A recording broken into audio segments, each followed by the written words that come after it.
Mega DSC అక్రమాలపై విద్యార్థులు యువజన సంఘాలు ఉద్యమిస్తున్న సిబిఐ విచారణకు ఆదేశించాలని వైసీపీ తెనాలి సమన్వయకర్త మాజీ ఎమ్మెల్యే అన్నాబత్తిని శివకుమార్ ప్రశ్నించారు.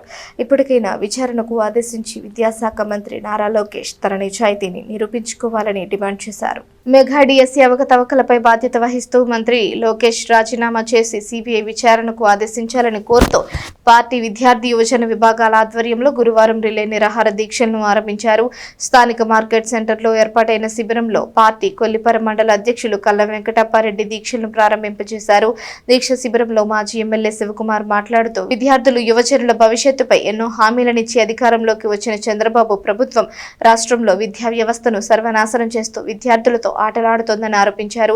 మెగా డిఎస్సీలో నష్టపోయిన అభ్యర్థులు వారి తల్లిదండ్రుల విజ్ఞప్తి ప్రకారమే వారికి న్యాయం చేయాలని మాజీ సీఎం జగన్మోహన్ రెడ్డి డిమాండ్ చేశారని గుర్తు చేశారు. డిఎస్సీకి ముందు స్పోర్ట్స్ కోటాపై జీవో తెచ్చి నియామకాల తర్వాత రద్దు చేయడం దేనికి సంకేతమని శివకుమార్ ప్రశ్నించారు.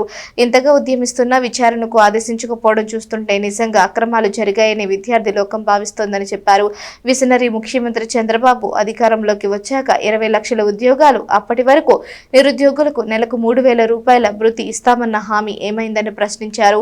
పార్టీ యువజన విభాగం జిల్లా అధ్యక్షుడు ఆళ్ల ఉత్తేజ్ రెడ్డి మాట్లాడుతూ అబద్ధపు హామీలతో గద్దెనెక్కిన చంద్రబాబు ప్రభుత్వం విద్యార్థులు యువతను మోసగిస్తోందని ఆరోపించారు. మెగా డిఎస్సీలో దగాపై ఉద్యమం కొనసాగిస్తామని స్పష్టం చేశారు. విద్యార్థి విభాగం నియోజకవర్గ అధ్యక్షుడు పల్లె రోహిత్ శామ్యూల్ తన ప్రసంగంలో మెగా డిఎస్సీలో ఎలాంటి స్కామ్ లేదంటే సిబిఐ విచారణకు ఆదేశించాలని డిమాండ్ చేశారు. యువజన విభాగం కొల్లిపర మండల అధ్యక్షుడు ఈద యశ్వంత్ రెడ్డి మాట్లాడుతూ విద్యార్థి యువజన సంఘాల నిరసన ఉద్యమంగా మారక మునిపే సిబిఐ విచారణకు ఆదేశించాలన్నారు. ఏఎస్ఎఫ్ జిల్లా అధ్యక్షుడు గండు శివయాదవ్ మాట్లాడుతూ మెగా డిఎస్సీ అక్రమాలు సహా విద్యారంగంలోని సమస్యలపై పోరాటం కొనసాగిస్తామని స్పష్టం చేశారు. ఈరోజు రాష్ట్ర వ్యాప్తంగా వైఎస్ఆర్ పార్టీ విద్యార్థి విభాగం, యువజన విభాగం ఆధ్వర్యంలో ఈ రాష్ట్ర విద్యార్థుల భవిష్యత్తు కొరకై ఈ రాష్ట్రంలో విద్యా వ్యవస్థని కూటమి ప్రభుత్వం సర్వనాశనం చేసి విద్యార్థుల జీవితాలతో ఆటలాడుకుంటున్న సందర్భంగా ఎందుకు ఈ మాట అనాల్సి వస్తూ ఉంది అంటే, కూటమి ప్రభుత్వం అధికారంలోకి రాగానే ప్రధానంగా అప్పటి ప్రతిపక్ష నాయకుడు, ఇప్పటి ముఖ్యమంత్రి గారు చంద్రబాబు నాయుడు గారు అయితేనే, అలాగే చంద్రబాబు నాయుడు గారి కుమారుడు నారా లోకేష్ గారు అయితేనే, వీళ్ళిద్దరూ ఈ రాష్ట్రంలో విద్యా వ్యవస్థని, విద్యార్థుల భవిష్యత్తు మీద అనేక రకాల హామీలు ఇవ్వటం మనం చూసాం. మరి ముఖ్యంగా నారా లోకేష్ గారు యువగలం పేరిట ఈ రాష్ట్రంలో ఉన్న యువకులందరికీ కూటమి ప్రభుత్వం వచ్చినాక ఏమైతే చేయగలుగుతామో అని స్పష్టంగా ఆయన ప్రతి మీటింగ్లో చెప్పాడు. మీరు వచ్చి సుమారు 2.5 సంవత్సరాలు అవుతా ఉందే, మరి ఎందుకు 10,000 కోట్ల రూపాయలు పేరుకుపోయింది? ఎందుకు ఫీజు రియంబర్స్మెంట్ కింద 10,000 కోట్ల రూపాయలు ఈరోజు మీరు బాకీ పడ్డారు? మీ యొక్క మార్గం పక్క రాష్ట్రంలో ముఖ్యమంత్రి కూడా చెబుతూ ఉన్నాడే, ఏమయ్యా ఫీజు రియంబర్స్మెంట్ నేను ఒక్కడేనా? ఆంధ్ర రాష్ట్రంలో 10,000 కోట్ల బకాయి ఉంటే అక్కడ ఎవరు అడగరే, నన్ను వచ్చి అడుగుతున్నారు అని చెప్పి పక్క రాష్ట్రంలో ఉన్న ముఖ్యమంత్రి రేవంత్ రెడ్డి గారు మాట్లాడాడే. మరి దీన్ని ఎందుకు మీరు ఛాలెంజ్, ఇది మీ ఫెయిల్యూర్ కాదా? మీరేం చెప్పారు?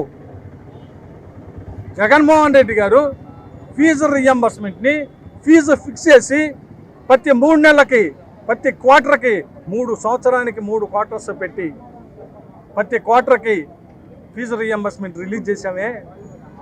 మరి ఈరోజు మీరు ఈ 2.5 సంవత్సరాల్లో మీరు ఇచ్చింది 1,200 కోట్లు, 11,000 కోట్లకి. మీరు ఇవ్వాల్సింది ఇంకా 10,000 కోట్ల రూపాయలు ఫీజు రియంబర్స్మెంట్. ఏమవ్వాలా విద్యార్థుల భవిష్యత్తు?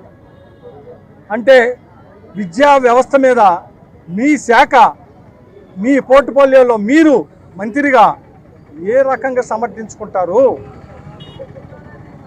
ఒక పక్క డిఎస్సి, ఇంకో పక్క ఫీజు రియంబర్స్మెంట్, ఇలా ఫీజు రీఎంబర్స్మెంట్ 10,000 కోట్ల రూపాయలు నిజమే కదా? మరి ఇది ఎవరు ఫెయిల్యూర్? ఆ శాఖ మంత్రిగా మీ ఫెయిల్యూర్ కాదా? వీటెన్నిందుకు మీరు ఛాలెంజ్కి తీసుకోరు అంటున్నా. తీసుకోవాలి కదా. వీటన్నిటిని ఛాలెంజ్కి తీసుకొని నీ పోర్ట్ఫోలియోలో ఎంతో భవిష్యత్తు ఉన్న నాయకుడివి, నీ పోర్ట్ఫోలియోలోనే ఈ రకంగా జరుగుతూ ఉండి నువ్వు ఫీజు రీఎంబర్స్మెంట్ ఇలాపోతూ ఉండవు, డిఎస్సిని సరిగ్గా నిర్వహించలేకపోయావు, విద్యార్థులు రోడ్ల మీద పడుతూ ఉండారు. ఇన్ని అవతకలు నీ శాఖలో జరుగుతూ ఉంటే మంత్రిగా స్పందించకపోగా నేను చర్చకు వస్తా. ఏం చర్చకు వస్తామండి? 10,000 కోట్ల రూపాయలు ప్రభుత్వం ఫీజు రీఎంబర్స్మెంట్ ఉన్నది నిజమా కాదా? నిజమా కాదా? ఒక్క స్టేట్మెంట్ కాదని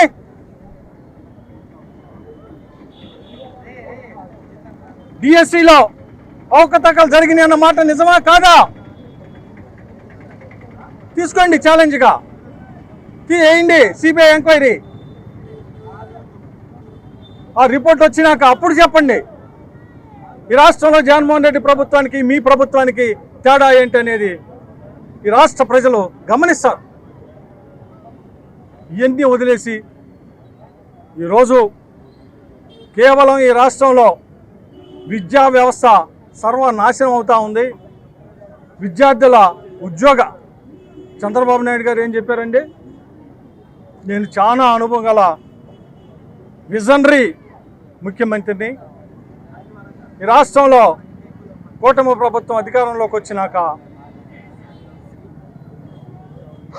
వివిధ దేశాల నుంచి, అంటే ప్రపంచంలో అన్ని దేశాలు చంద్రబాబు నాయుడు గారు ముఖ్యమంత్రి ఉంటేనే ఈ రాష్ట్రంలో పెట్టుబడులు పడతాయి. చంద్రబాబు నాయుడు గారు ముఖ్యమంత్రి ఉంటేనే ఈ రాష్ట్రంలో అనేక రకాల పెట్టుబడుల ద్వారా ఉద్యోగాలు వస్తాయి. 20 లక్షల పైగా ఉద్యోగాలు ఇస్తామని చెప్పారు. ఇంకోటి కూడా చెప్పాడు, 20 లక్షల ఉద్యోగాలు ఇవ్వటమే కాకుండా ఆ 20 లక్షల ఉద్యోగాలు వచ్చే వరకు ఎవరైతే విద్యార్థులు చదువుకొని ఉన్న నిరుద్యోగులకి నిరుద్యోగ భృతి కింద 3,000 రూపాయలు ఇస్తానని చెప్పాడు. చెప్పిన మాట నిజమా కాదా? చెప్పినది నిజమా కాదా? ఇప్పుడు 2.5 సంవత్సరాలు అయింది. నిరుద్యోగ భృతి వేశారా? ఏ ఒక్క విద్యార్థి కన్నా నిరుద్యోగ భృతి వేశారా ఈ రాష్ట్రంలో? మరి ఎలా ఈ రాష్ట్రంలో విద్యార్థులకి, చదువుకున్న నిరుద్యోగులకి ఉద్యోగం అని చెప్పి డిఎస్సి నిర్వహణలో లోపాలకి ఎవరు బాధ్యులు? ప్రభుత్వంలో ఉన్న మీరు కాదా బాధ్యులు? ఆ శాఖ నిర్వహిస్తున్న నారా లోకేష్ గారు బాధ్యులు కాదా? అదే మేము అడుగుతా ఉంది. ఈరోజు రాష్ట్ర వ్యాప్తంగా జరుగుతున్న, మరి ముఖ్యంగా తెనాలి నియోజకవర్గంలో జరుగుతున్న ఈ నిరసన రిలే దీక్షకి మరి విద్యార్థి సంఘాలన్నీ పాల్గొన్నాయి. ఏఎస్ఎఫ్ఐ కానీ ఈ విద్యార్థి సంఘాలన్నీ ఎందుకు మద్దతు ఇస్తూ ఉన్నాయి? దాంట్లో నిజం ఉండి పట్టే కదా. అందుకనే ఈ సందర్భంగా ప్రభుత్వాన్ని డిమాండ్ చేస్తూ ఉన్నాం. నారా లోకేష్ గారికి ఇప్పుడన్నా నేను మళ్ళీ చెబుతా ఉన్నా, మీరు మంగళగిరిలో ఓడిపోయి మంగళగిరిలో గెలవటానికి ఎంత ఛాలెంజ్గా తీసుకొని గెలిచారో అదేవిధంగా మీ శాఖలో జరిగిన అవినీతిని, డిఎస్సి ద్వారా జరిగిన అవినీతిని ఈ మంత్రి నారా లోకేష్ ఉన్న శాఖలో ఏ విధంగా డిఎస్సి అవకతవకలు జరిగాయో చూస్తూ ఉన్నాం. దీనిపై విద్యార్థులు కానీ యువత కానీ అనేక పోరాటాలు చేసున్నాం. అయినా సరే ఇంతవరకు ఈ కూటమి ప్రభుత్వంలో ఏ స్పందన లేదు. ఇదే విధంగా ఇంకా స్పందన లేకుండా ఉంటే దీనిపై ఇంకా ఉద్యమాలు మరింతగా చేస్తాం. దీనిలో మాకు అనేక విద్యార్థి సంఘాలు అలానే యువజన సంఘాలు తోడుగా ఉన్నాయి.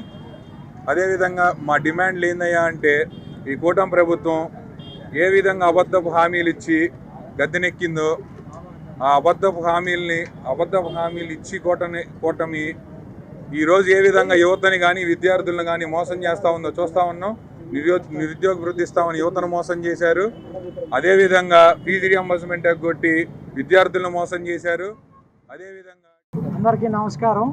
ఈరోజు మెగా డిఎస్సి మీద జరుగుతున్న నిరసనకి సంఘీభావంగా మేమందరం ఇక్కడికి విద్యార్థి యువత తరపున రావడం జరుగుతుంది.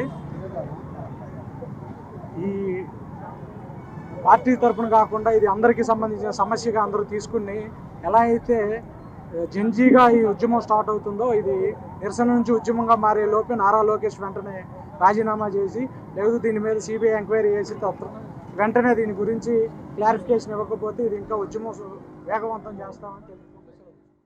మా విద్యార్థుల కోసం మా యువత విద్యార్థి అన్ని సంఘాలు కలిసి మేము పోరాటాలు చేయడానికి సిద్ధంగా ఉన్నాము.